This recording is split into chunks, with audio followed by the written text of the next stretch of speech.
Hi everybody, I'm Mike, and this is a very spooky Halloween episode of Mike Tries Motorsports. Don't look now, there's someone sneaking up behind you.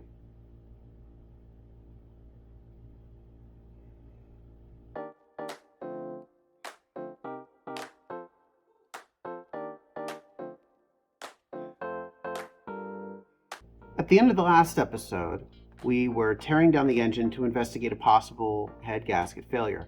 Well, spoiler alert, the head was cracked, so I had to buy a new one, and you probably just saw it in that intro there.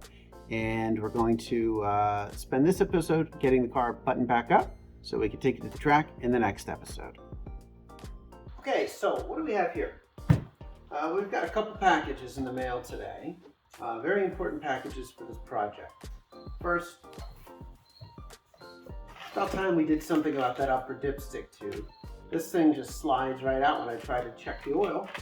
When I pull the dipstick out, this is no longer clipped into anything. I guess the clip's broken. This just pops right out of the dipstick. Well, it's already off the car as it is, and this was $1. So I had a new one sent out.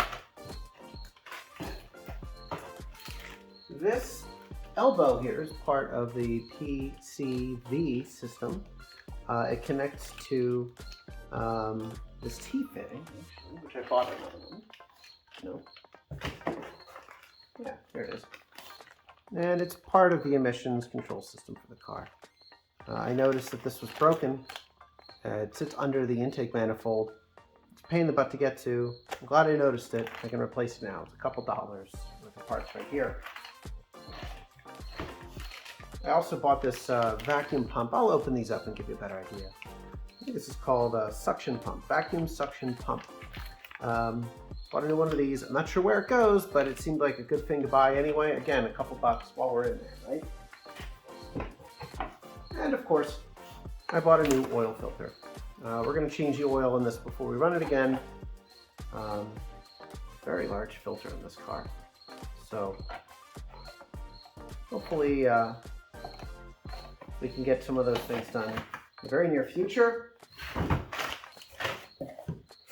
However, the thing we're really here for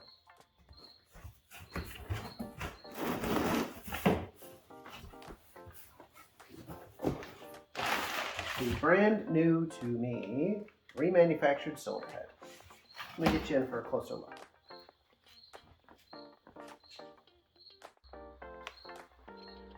Sorry about the cricket. He's back.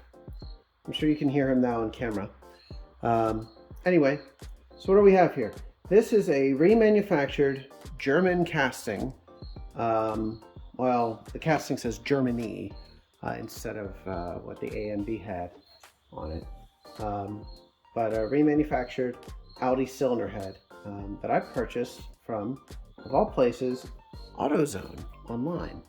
So I'm going to have to transfer over the timing chain and the timing chain tensioner, which resides here in this valley, as well as the gear, the timing gear on the front of, it's over there actually, on the front of the head, and maybe some electronic doodads that reside on the back of the head. All right, I'm now going to spin the engine over until the number one piston is at top dead center. I've just got this series of extensions here connected. I've removed the spark plugs from the spark plug holes. Right, I've removed the spark plugs from the head. I've got a 12-point, 19mm socket here for my ratchet. I'm going to put this down on the crank nose. I'm going to turn it over until this is at top dead center. It'll come all the way up and stop before it goes back down. And I'm looking for the timing mark. Ah, right. Well, there's a timing mark on here that would sync up with the timing mark on the head on the valve cover gasket, which is not on the engine. But I'll get it close enough for right now. Then I'll go over and I'll grab the valve cover and I'll finish getting this thing set to top dead center. The reason I'm doing this is because I'm going to pull the timing belt off, and when I do that, I'd like everything to be close to top dead center so that it's easier to put it back on.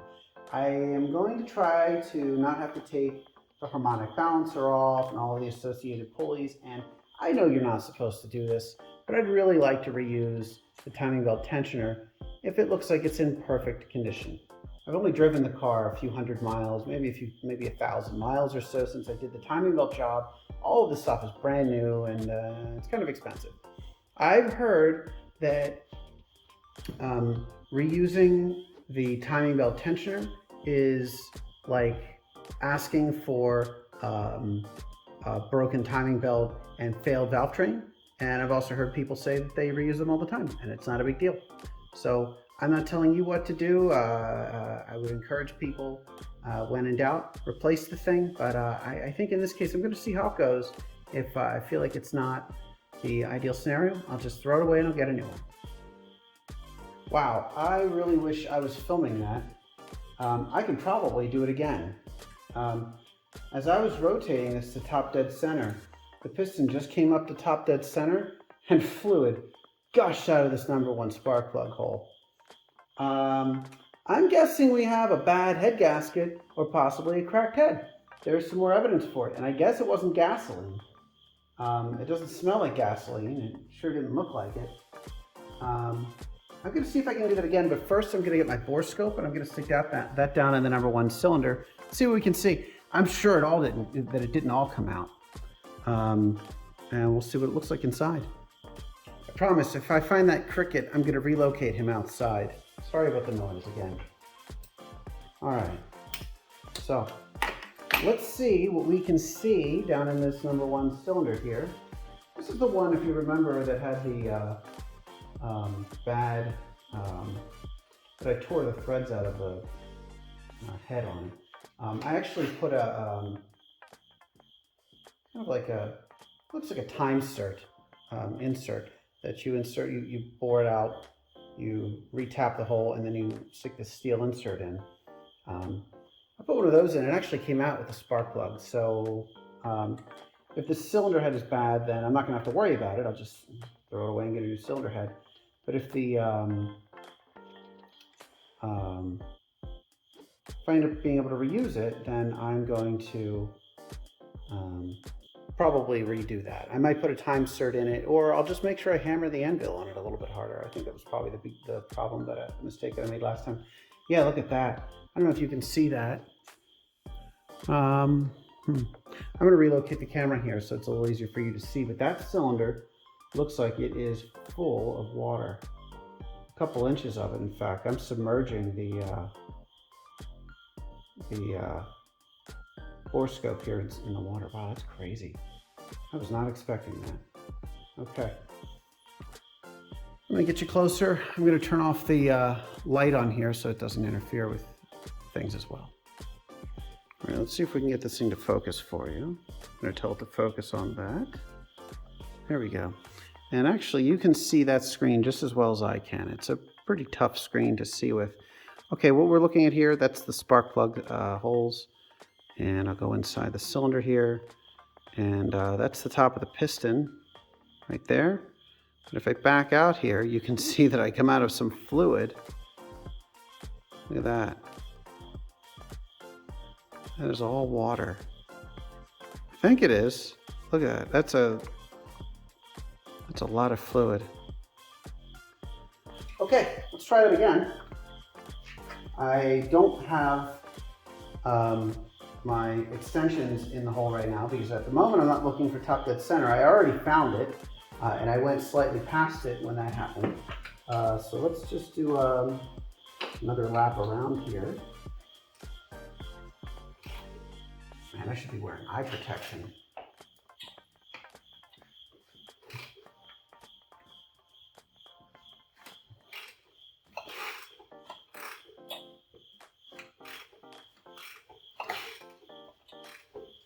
There we go.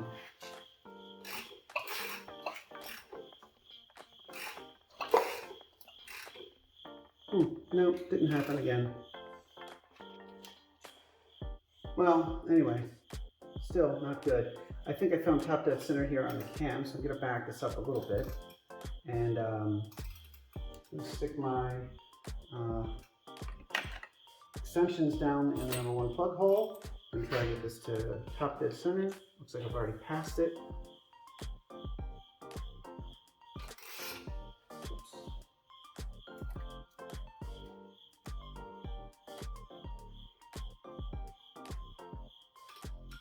That's neat. You can see oil flowing up through the chain tensioner back there. That's good news. Looks like oil is flowing through the engine as it's supposed to.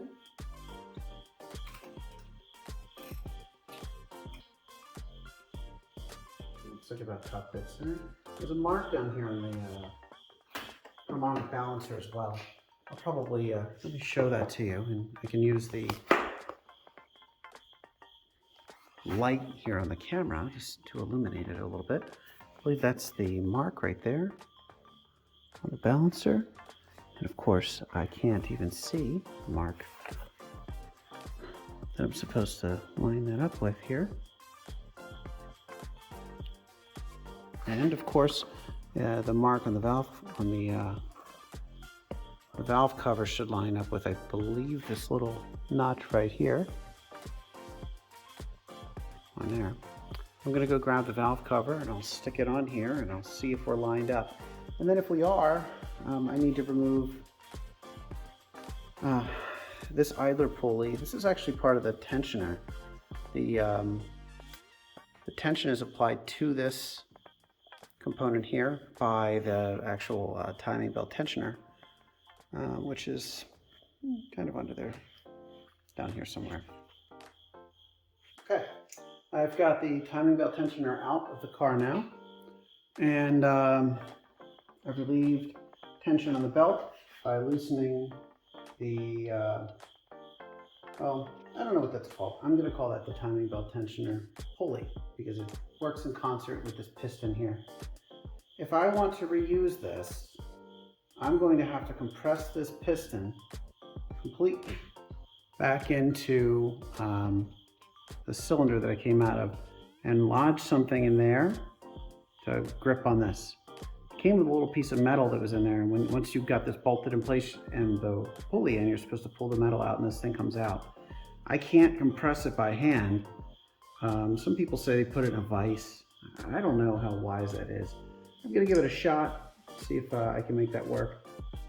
But if not, I'll have to replace this, and that's just how it is. And if you want your engine to last, you know, it's worth doing it right. If I can do it right this way, then I'll do it right this way. And if not, I'll just get the new part. Okay, so I just got something off of the intake manifold that I've been wondering about. This is the dipstick tube. It's a multi-piece component. The bottom of it here plugs into, I would call it the lower dipstick tube that ultimately goes into the engine block. The upper dipstick tube is supposed to be secured by this bracket here. It would go up inside like that. And these clips, I suppose, are supposed to hold it on there. But when you go to check your oil, it pulls the whole thing out. So I'm going to see if I can find a way to secure this a little better. I mean, it's really loose. Maybe it's just installed incorrectly, or it's possible, right? So I'm going to take a look at this thing at some point in the future before I put the car back together. There's the oil level. Let's see if we can get that to focus for you. I filled it right up to the top. I don't see anything glaringly obviously wrong with the oil, so I don't think oil and coolant mixed, which means I think the engine was properly lubricated. All right, let's continue.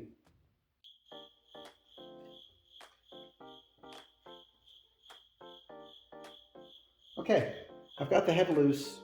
I've gone ahead and lifted it up and moved it around a little bit, but I haven't actually looked underneath. I've got the intake manifold off. It took me a while to figure out what was holding it on. I found all the bolts and nuts up here.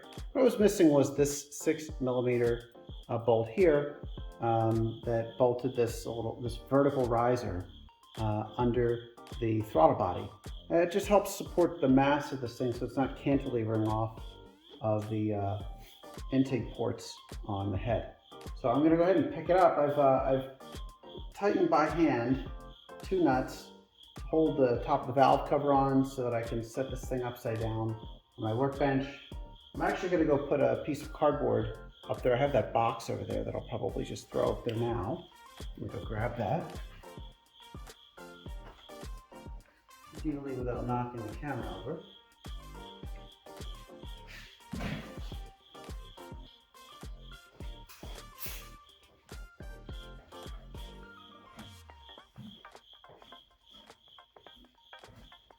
This box ought to work.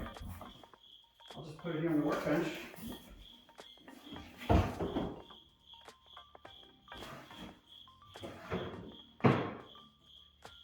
And I'll pick up the cylinder head and I'll lay it inside, hopefully.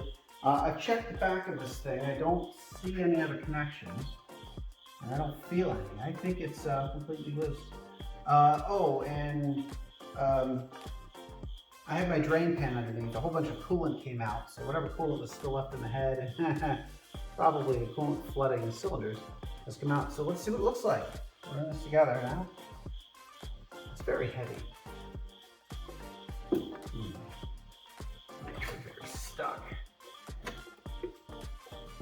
I think we're free. Got the exhaust manifold still on there. Feels like it's free. It feels like it's disconnected. But you want to go slow with these sorts of things. You want to make sure it doesn't fall as well. I think the intake manifold might be holding it. Oh, you can see it, I think. See inside of there. Try not to grab a kink or break an oil line. And don't lift from the valve cover when you're doing it this way. Oh my gosh, that's heavy. All right, maybe the manifold is still holding up.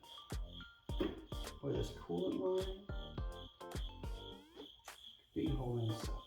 Let's try rerouting that. All right, again.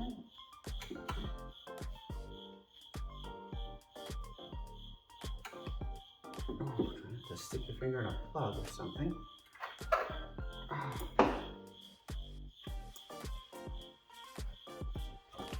I need to go back towards the camera with it because I think the manifold is running into some plumbing over here. This needs to come out of the way, and I think I should be able to come towards the driver's side of the car.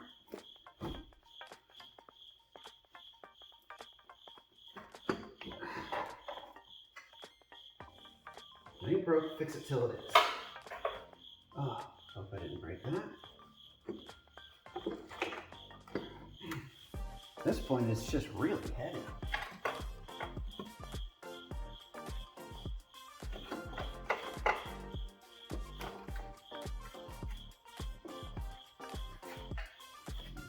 Here.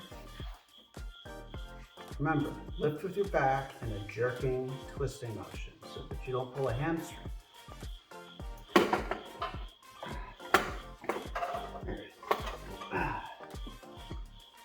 appears to be connected.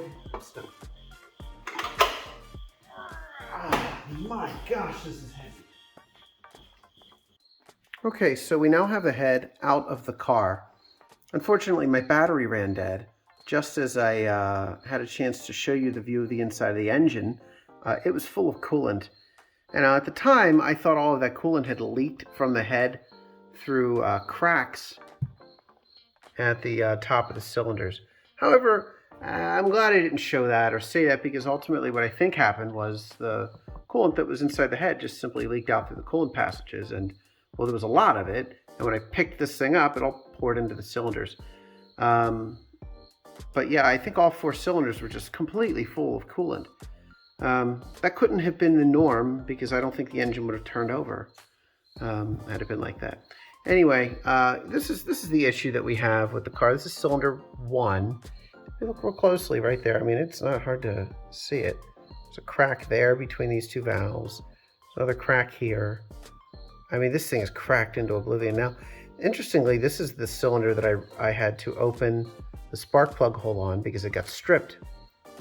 So I my tool cut a larger hole, and as it cut the hole, it threaded the new hole that it was cutting. It was like an all-in-one tool. The next step, it actually left this burr right here. The next step was to thread in an insert to take up the difference between the, old hole and what the spark plug is designed to thread into. And then you hammer that once it's seated from above. So the force pushes the top of the head up like this. I wonder if that exacerbated some of the cracking that had already been going on. Now, I don't think it caused the cracking, because if you look at cylinder number 2, there are cracks on this cylinder as well. I'll turn on the light. Let's see if that helps. Oh yeah, that's much better. There's a crack here between these 2 valves. It's kind of hard to see, but that narrowest point between them right there, there's a crack. There's another one right here in the middle of your view. Oops, that's my finger. So cylinder 2 is cracked. Oh, surprise. So is cylinder 3. There's a crack. There's a crack. Everywhere. A crack. I actually don't know if 4 had any cracks. Oh, well, yeah, 4 was cracked. I mean, this head just crumbled. And to be honest, I'm not really sure. There's one again with the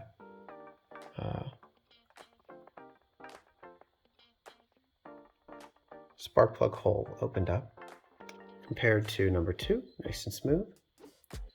So I'm not really sure what caused all this cracking. My guess is that it was just a bad casting, and Audi probably didn't know about it for a number of years. The casting I have says Germany here instead of C-O-S-C-A-S-T.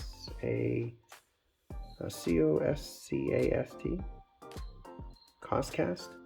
No, not sure what that is, but this is maybe the castings that this factory did were faulty. I'm not really sure, but yeah, this thing's junk. So it's now my core to return to AutoZone, provided this other one fits. Hopefully it fits. But there shouldn't be any issues. I believe they'll all bolt up. This is a small intake port head, and I believe the one I have is a small intake port head, so I shouldn't have any issues with my intake manifold. I think everything should work out just fine. Okay, so this is the top of the engine. Looking down the bores, cylinder 1 in the front, 2, 3, and 4. Cylinder 1 was the worst with all of the, that had the worst cracking. Cylinders 2 and 3 there, since they are in the bottom position, since I set top dead center on cylinder number 1 there, they were the ones that were completely full of water. But again, I suspect they probably had a little bit of water in them. I actually did bore scope the engine in cylinder number 1 after I watched all the coolant shoot out of it, and there was definitely a puddle, maybe a 1/4 inch of accumulation in it, so who knows. I'm sure a lot of the coolant came from the head after I took it off.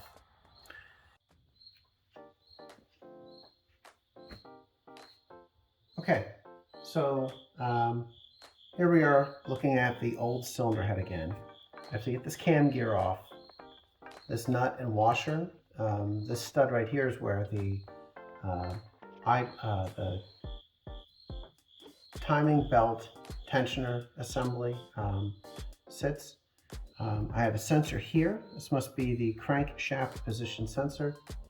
I have a bracket on the side here that looks like it just holds maybe the fuel lines, as well as an assembly that maybe a solenoid in the back here. This may be for controlling the hydraulic cam chain tensioner.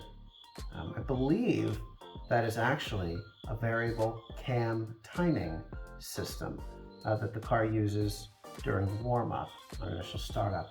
So I'll need to make sure that that transfers over just fine. I also have the exhaust manifold on the back here. This looks like it's in great shape. I haven't seen any issues with it. There may be a few other things here and there that need to transfer. Obviously, I need to transfer over the valve cover. But it should be pretty straightforward. So let's get to it. Okay, so I have the new head on the right, obviously, and the old busted head here on the left.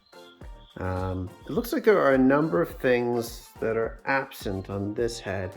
For example, these studs right here that hold on the valve cover need to be transferred over to the new head. Shouldn't be a problem.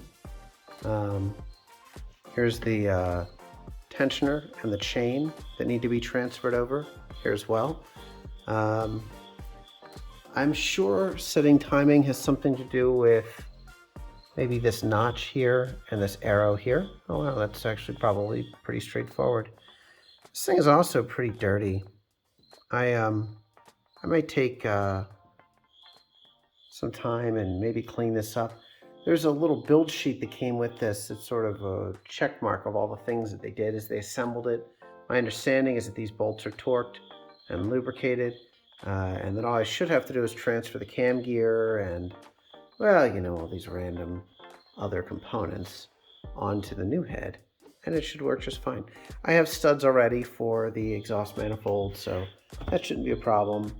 I may want to spray these with some PB Blaster here before I continue too much. But a lot of this should be pretty straightforward. This just looks like a couple Torx bolts, some Allen bolts. Don't know why they use, but whatever. And I have new gaskets. I know this is a brand new gasket, but I'll just throw it away and put a new one on because it came with the new head gasket kit. I want to take a second to point out the fact that one of the camshaft retainer caps was actually installed backwards by the people who rebuilt this head. I had actually just mentioned at the time that they had just torqued everything down and it came with a build sheet. I think they missed that. If I had just taken this head apart and put everything back in exactly the way it was, then I would have put that cap on backwards and I would have immediately ruined this head. So always double check to make sure that everything's going back together correctly. Don't just trust the work of the person who was in there before you.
Okay, I just did a little bit of Googling, and the torque specs for these require that you put them in dry, no lubricant required.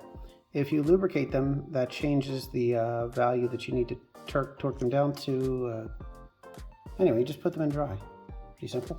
So let's get a couple of them in there. I'm going to start them by hand. In fact, I won't do any of this with a machine. It's all going to be hand tightened. At least the first couple. I might use my impact driver over there on a low power setting just to get them driven in. Once I'm confident. Okay, got my head bolts. I also bought new bolts for the turbocharger here. This bolt, there are 3 of these here. It's kind of hard to see them all. There's one back there. If I look at it with my now dim light, you can kind of see it there, and here's the 3rd one. Anyway, they bolt the turbocharger up to the exhaust manifold. It's good to get this started while the head still moves around. You can actually push the turbocharger around a little bit to get them lined up. The 2 on the outside here shouldn't be a problem. The one in the back is going to be a bit of a pain to tighten, but I got it off, so I'll get it back on again. I'm going to take these and put them all inside, tighten them down by hand, and see how that goes.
Okay, as you just saw from the clip I just showed you, we do have the engine back together and able to rotate under its own power.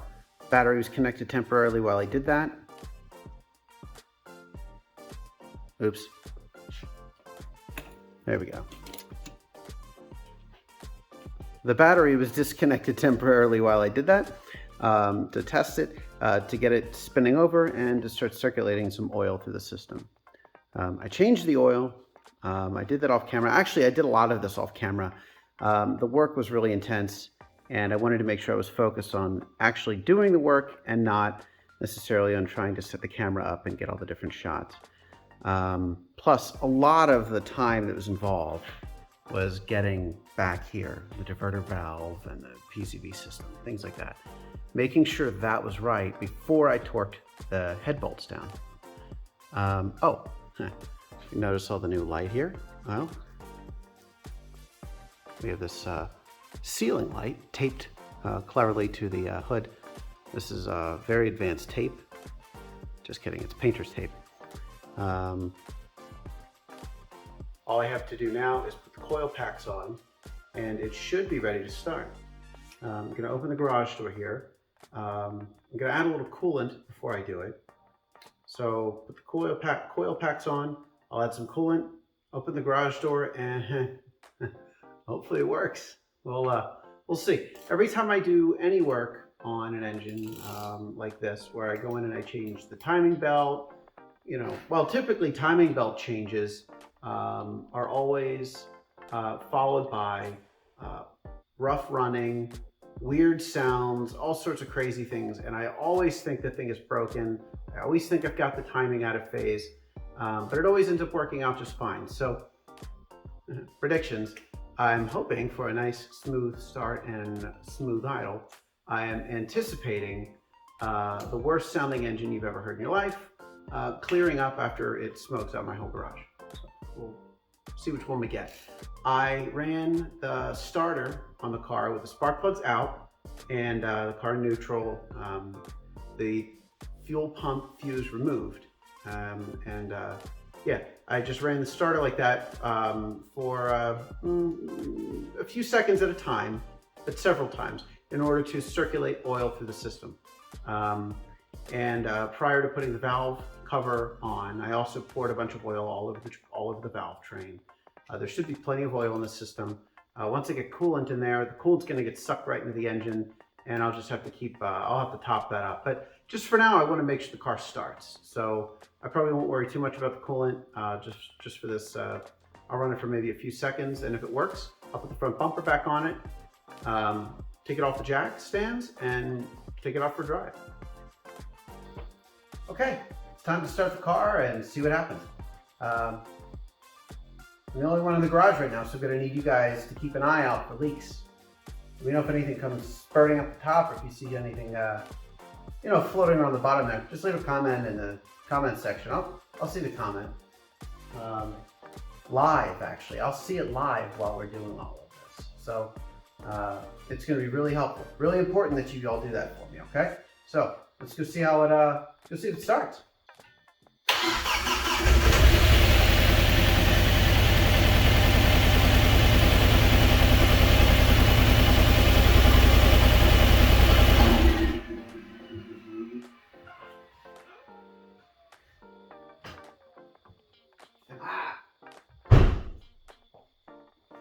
How'd it look? Was there anything leaking? Oh yeah, I smell that too. It does smell a little funky, doesn't it? Well, it might just be the fact that it hasn't run for a while. Maybe that's some of the strange fluids that are flowing throughout. I'm going to check the oil again, make sure it's full. I'm going to see what the results look like in the coolant, see if it's sucked any of that coolant into the system. The only warning lights I saw were for my fog lights, which are, well, they're not connected. So that sort of explains why I have some fog light issues, but it wasn't giving me low oil pressure warnings or any other indication that there's a problem. And it was running a lot better than a typical cold start would have been for the car, where, it was trying to start with flooded out cylinders. So I'm optimistic. This is probably the best I've had an engine run after touching a timing belt or going farther. I'm pretty happy with that. Okay, I'm going to start the car one more time with you guys all down here. Keep an eye on the underside of the car for me and see if you see any fluid spraying down. Leave a comment if you see something, okay? Counting on you.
Pretty sure that's the wrong amount of smoke to be coming out.